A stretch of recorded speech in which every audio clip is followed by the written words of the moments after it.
Bonsoir à toutes et à tous, vous êtes dans votre 19h sur Monaco Info, voici les titres de l'actualité. La collection de voitures du Prince Albert II attire toujours autant les touristes. Cet été, l'affluence est record dans le Bel Écrin, situé au Port Hercule. Un rendez-vous incontournable, vous le verrez, pour les amoureux d'automobile. Recruter des femmes dans le secteur de la finance serait un réel atout pour la productivité et la diversité des entreprises. Encore trop peu représentées, elles bénéficient du soutien de taille de l'Institut Monaco Women for Finance. Nous rencontrerons dans un instant sa présidente Patricia Cresso. Rendre accessible la lecture à ceux qui ne peuvent pas se déplacer, c'est le projet de la livraison de livres proposé par la médiathèque de Monaco. Nous vous en dirons plus dans ce journal. Et puis nous nous rendrons à l'exposition événement du nouveau musée national de Monaco. Les toiles de l'artiste espagnol Miquel Barceló sont exposées à la Villa Paloma jusqu'au 13 octobre. Elles puisent leur essence au cœur des océans. Pour finir ce journal, nous vous proposerons un voyage culinaire dans le sud de l'Italie, mais nous resterons à Monaco, précisément au restaurant Da Valentino. Au même titre que le Palais Princier ou le musée océanographique, la collection de voitures du Prince est un passage obligatoire lorsque l'on visite Monaco. Cet été, l'affluence est record et ce lieu particulier accueille entre 2000 et 3000 curieux par jour. Sarah Nkari et Camille Caloni sont allés justement à leur rencontre. Dans les allées climatisées de la collection, de nombreux touristes déambulent au frais. Ils viennent des États-Unis, d'Espagne, d'Italie ou des départements voisins pour s'en mettre plein la vue. Et la visite commence fort avec cette Formule 1. C'est à son volant que Charles Leclerc a obtenu la victoire à Monza en 2019. Que d'émotions pour cette adolescente venue du Var et pour ces jeunes Savoyards. Moi, j'en ai beaucoup entendu parler de la voiture de la collection. Et j'ai vu la vidéo aussi de GMK qu'il avait fait avec le Prince. On s'est dit on allait venir et on est très content jusqu'ici. Ça fait un peu bizarre parce qu'on les voit à la télé principalement et là on les voit en vrai et on voit réellement à quoi ça ressemble et le travail en vrai, quoi. C'est incroyable. On se rend même pas compte que c'est réel, quoi. C'est assez impressionnant, il y a des belles voitures. On se dit qu'on aimerait bien les essayer sur circuit, quoi. Ça pourrait être sympa sur circuit, ouais. Et si c'était une première pour ces visiteurs, ces Normands, eux, sont de grands habitués. C'est toujours un bonheur parce que, d'une part, la qualité des voitures exposées est vraiment exceptionnelle. Elles sont toujours très bien présentées. En plus, je trouve que la nouvelle scénographie, on les voit beaucoup mieux qu'avant. On peut prendre des belles photos. Il n'y a que des modèles emblématiques et intéressants qui sont présentés. Donc on a vraiment quelque chose qui a une valeur intellectuelle aussi, en plus de la valeur esthétique, qui est vraiment intéressante. Tous ces touristes sans exception trouvent leur bonheur, y compris les novices en automobile. C'est le cas de cette maman venue d'Annecy pour accompagner son mari. Que de belles découvertes, de magnifiques mécaniques et c'est un plaisir de voir aussi l'évolution des automobiles au fil des âges. Et est-ce qu'il y en a une en particulier qui vous a marqué ? Celle-ci, la petite voiture jouet parce qu'elle a plu à mon fils. Pour la petite histoire, cette voiture jouet a notamment été conduite par le Prince Albert II dans son enfance. Le souverain qui, de son côté, soutient pleinement le prodige monégasque de la Formule 1. Est-ce également le cas des visiteurs ? Moi, c'est Mercedes, mais c'est surtout Lewis Hamilton. Mercedes et puis George Russell. Et toi ? Moi, c'est Verstappen, dans Red Bull. Personne pour Charles Leclerc ? Si, en vrai, voilà. On me convertit un peu à Ferrari, ouais. Même si à la casquette Mercedes, je pense qu'on va repartir avec une casquette Ferrari. Ouais. Un petit passage du côté de la boutique de la collection est donc de mise, tout comme la photo souvenir. Elle est l'occasion pour les plus petits de s'imaginer un jour soulever la coupe comme l'ont fait leurs idoles. Mais la principauté n'est pas uniquement le temple de la Formule 1, c'est aussi une place de choix pour la finance avec de nombreuses banques et fonds d'investissement. Mais la part de femmes dans ce secteur est encore aujourd'hui trop limitée. Alors pour lui permettre de se développer, il existe un institut appelé Monaco Women for Finance. Par la parole et l'échange d'idées, cet organisme veut inspirer le changement. Pour en savoir plus, nous recevons ce soir sa présidente et co-fondatrice. Bonsoir Patricia Cresso. Bonsoir Julia. Qu'est-ce qui vous a concrètement incité à créer l'Institut Monaco Women for Finance il y a maintenant plusieurs années ? Moi-même, je suis un peu tombée dans l'économie de la finance toute petite. Mes parents étaient aussi banquiers. Et les différentes expériences ont permis de comprendre que il y avait des choses à faire de manière positive. Et Monaco est un microcosme intellectuel qui offre des opportunités, des échanges fantastiques avec l'environnement du secteur privé, académique et associatif. Et donc en fait, aussi la deuxième chose qui nous a permis de pouvoir concrétiser et être sur la durée et d'organiser toutes ces conférences, c'est les rencontres et notre comité. On a un comité de 8 personnes. Et donc, cela permet d'avoir une certaine rigueur et régularité. Quel est l'objectif concret de l'Institut? Informer, sensibiliser peut-être? La première raison, le premier objectif, c'est d'organiser des conférences de manière très terre-à-terre, des conférences économiques tous les mois. Donc ça peut être des conférences liées à l'économie du sport, de l'économie de la finance, de la philanthropie. Des workshops, une banque nous a fait par exemple un workshop sur comment pitcher son banquier. Donc c'est vraiment des conférences économiques et indirectement créer une sororité. C'est un think tank dédié aux femmes mais ouvert aux hommes et l'objectif est d'être inclusif. Voilà, on le précise, le but vraiment de l'Institut n'est pas de diaboliser les hommes au profit des femmes, mais de mettre en lumière les problématiques rencontrées par les femmes dans certains secteurs. Oui, bien, par exemple, dans le secteur de la finance, malheureusement, les statistiques bougent difficilement. On était toujours à 16 ou 17% de femmes en finance, à 6% à la direction. Donc, c'est ce qu'on appelle le plafond de verre. Donc, plus les femmes essayent de monter, plus il y a des difficultés. Et on le voit, par exemple, sur 30 banques à Monaco, il y a 2 femmes CEO. Lorsqu'on regarde l'association monégasque des compliance officers, le conseil d'administration, il n'y a pas une seule femme. Et lorsqu'on regarde la MAF, il y a sur 12 membres 2 femmes. Donc l'objectif, c'est vraiment d'être positif, pas de uniquement être dans le montrer du doigt, mais vraiment de dire, écoutez, je pense qu'il y a suffisamment de femmes compétentes et la diversité des genres permet justement peut-être aussi d'être plus égalitaire et au-delà de l'égalité, d'avoir un impact positif sur l'économie.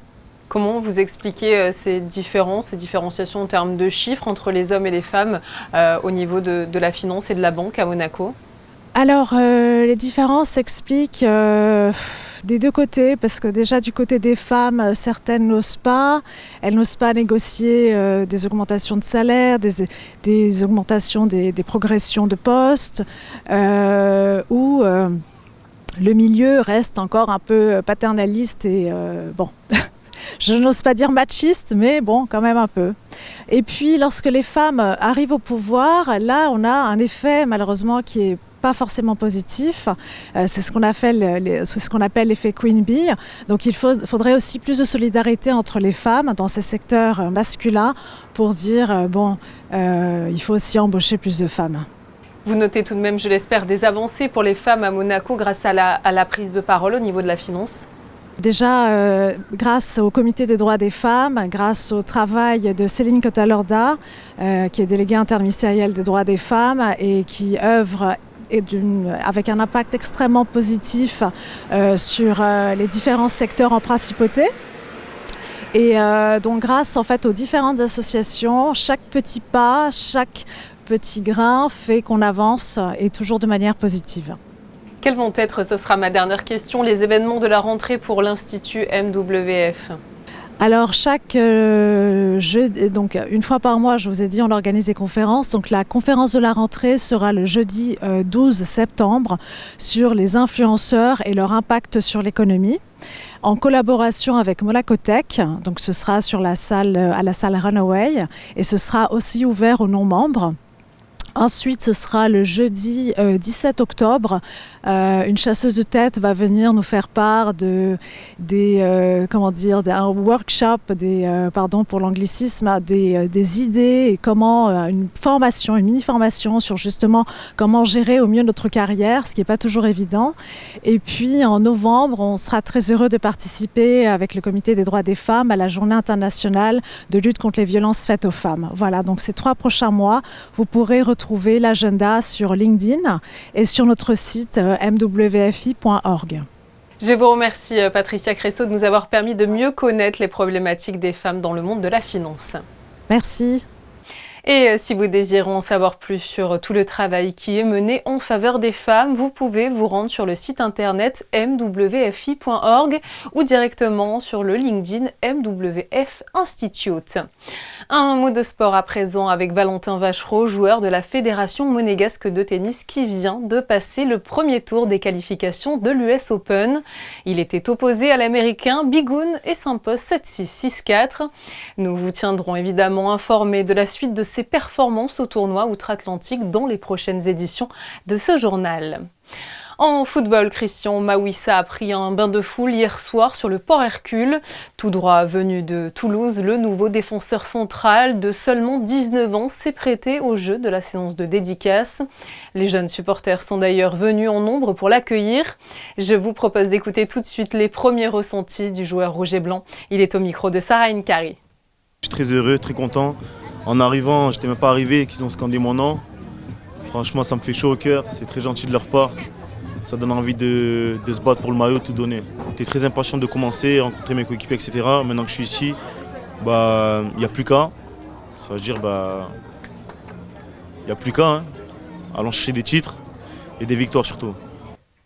Pour rappel, Christian Mawissa a signé à l'AS Monaco pour les 5 prochaines saisons. Nous allons vous parler à présent de la livraison de livres à domicile proposée par la médiathèque de Monaco. Ce service mis en place après le Covid permet aux personnes immobilisées d'avoir accès à la culture depuis chez elles. Une très belle initiative que vous font découvrir Sarah Inkari et Julien Logier. Qu'est-ce que vous souhaitez? Est-ce que vous avez aimé vos livres? En un coup de fil, il est possible de faire sa sélection de livres, de magazines, de CD ou encore de DVD à la médiathèque de Monaco grâce au service de livraison à domicile proposé à toutes celles et ceux qui ne peuvent se déplacer, soit aux personnes âgées, mais pas que. Malheureusement, vous cassez la jambe demain, vous en avez pour un mois à la maison, on vous livre des livres, il n'y a pas de problème. Ainsi, les adhérents prennent contact avec la médiathèque et au bout du fil, une bibliothécaire répond à leurs demandes, leur offrant un conseil personnalisé. Je leur propose, est-ce que vous préférez des romans d'aventure, des romans de détente, des romans policiers qui font peur ou qui font pas peur. Elles empruntent les livres. Lorsqu'elles ont terminé, elles me rappellent. Et là, je discute à nouveau. Est-ce que celui-ci vous a plu? Ah, celui-ci ne vous a pas plu? D'accord, je vais vous orienter vers autre chose.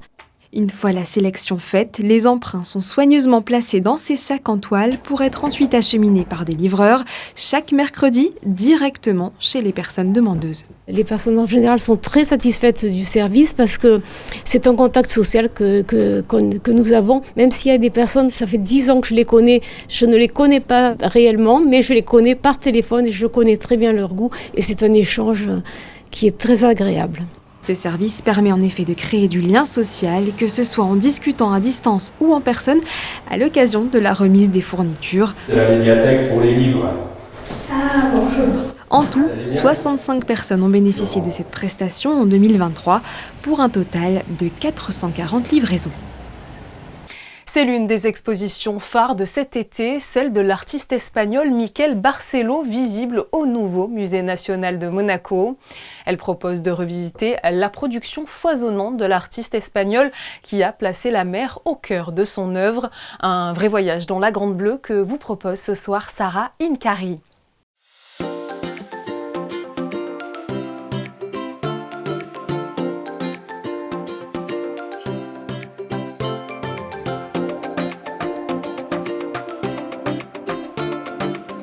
La mer et les océans ont une place centrale dans la vie de Miquel Barceló et cela se constate dans son œuvre. L'artiste espagnol de renommée internationale puise en effet son inspiration de son île natale, Majorque, où paraît-il, il aurait certainement appris à nager avant même d'apprendre à marcher. L'exposition qui lui est dédiée à la Villa Paloma est baptisée sobrement Miquel Barceló océanographe en référence à son désir enfoui d'être océanographe et est composée de près de 80 œuvres. Peinture, céramique, broderie et travaux sur papier, elle retrace 40 ans de carrière sous la thématique exclusive des mers et des océans et propose au public de naviguer depuis la croûte terrestre jusqu'à la surface de l'eau, laissant deviner la figure humaine à travers la pêche notamment.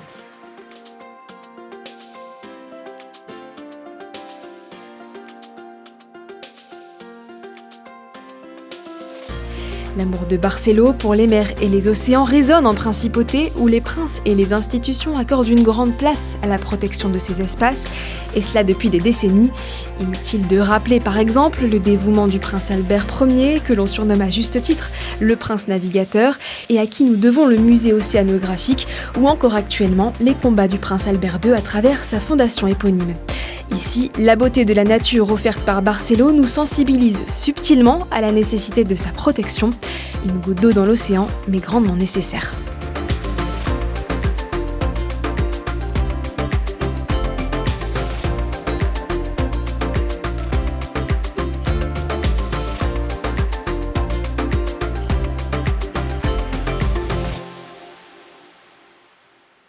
Je vous rappelle que vous avez jusqu'au 13 octobre prochain pour observer ces œuvres de plus près à la Villa Paloma. Et j'ai également le plaisir de vous informer qu'une émission spéciale sera consacrée à Barcelo sur Monaco Info. Ce numéro inédit de la table des matières s'intitule Barcelo Capronne, la mer au centre de l'expression artistique de Monaco. Il sera diffusé ce vendredi 23 août à 19h30 avec Geneviève Berthy et Françoise Gamerdinger aux commandes. En ce moment, dans votre journal, nous vous proposons de nombreux reportages pour découvrir différents restaurants de la Principauté. Et en voilà encore un qui risque de vous mettre l'eau à la bouche, son nom, Da Valentino. L'enseigne a ouvert ses portes en mai dernier du côté du Larvotto. C'est l'un des établissements du groupe Maya Collection. Il remplace ainsi le Mayaggia et propose une cuisine aux saveurs italiennes distinguées. Reportage d'Annelle Marquez et Camille Caloni. Plus de 800 km séparent la Principauté du sud de l'Italie, mais pas besoin de parcourir cette distance pour déguster sa cuisine raffinée. Au Da Valentino, les amateurs de saveurs siciliennes et napolitaines sont servis, d'autant plus que les équipes de l'établissement se sont appliquées à sélectionner leurs ingrédients directement là-bas. Une sélection de produits magnifiques. On a fait j'espère un bon travail. On a cherché tous les produits dans le sud, principalement dans le sud. Ça veut dire dans Napoli, on fait arriver des tomates del Piennolo, dans la Sicile, les tomates frais, les anchois, dans la Puglia, les burrate. On a fait arriver vraiment des produits très très bons et on a cherché de représenter le sud d'Italie avec quelques touches de toute l'Italie. Le Da Valentino mise donc sur une cuisine de qualité, mais pas que. Vaisselle fine, lustre de cristal, piano à queue. Le restaurant se distingue par sa décoration élégante et raffinée, en plus de proposer une ambiance musicale tous les soirs de la semaine. Une véritable invitation à vivre la Dolce Vita. Monaco est riche d'une offre gastronomique importante. L'Italie n'est pas loin. Et en fait, ce qu'on voulait amener, c'est cette cuisine du Sud et en plus cette partie festive où en fait, à partir de 17h30, nous avons un pianiste qui chante et qui se suit avec une animation avec un DJ. Et c'est vrai qu'en Principauté, un restaurant italien avec ce côté festif, on ne le retrouve pas forcément. Et à peine ouvert, le Da Valentino a déjà vocation à s'exporter en dehors des frontières de la Principauté. Le groupe Maya Collection prévoit une prochaine ouverture de l'enseigne à Doha, au Qatar. Un point sur la météo de demain avec Sarah Inkari. Bonsoir à vous. Alors, quelle sera la tendance dans le ciel ce jeudi ? Bonsoir Julia, bonsoir à tous. Eh bien, c'est une belle journée d'été comme on les aime qui nous attend demain avec un ciel totalement dégagé. Côté Mercure, les températures n'évolueront pas et c'est tant mieux. Les fortes chaleurs sont derrière nous. Nous aurons une moyenne de 22 degrés le matin et 29 l'après-midi. Et puis, avant de vous quitter, une petite pensée au Fabrice que nous fêterons ce jeudi. C'est déjà la fin de ce journal. Merci à vous comme chaque soir pour votre fidélité. Concernant les clichés du soir, notre photographe Manuel Vitali vous propose une promenade au chemin des sculptures. Monaco est un vrai musée à ciel ouvert avec plus de 200 œuvres monumentales à découvrir. Un moyen pour les touristes d'arpenter la Principauté de façon artistique et originale. Très belle soirée sur Monaco Info.